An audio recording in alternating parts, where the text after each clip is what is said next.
अस्सलाम वालेकुम। आप देख रहे हैं औसाफ डिजिटल। मैं हूँ ज़ुबैर अवान। नाजरीन, गुर्बत क्या होती है, बेबसी क्या होती है, तकलीफ़ क्या होती है, मुझे आज पता चला है।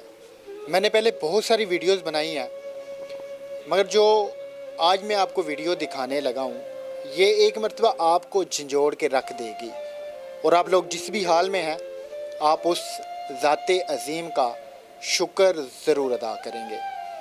ये एक बिल्कुल छोटा सा कमरा है जिसकी छत लकड़ी के बालों की बनी हुई है।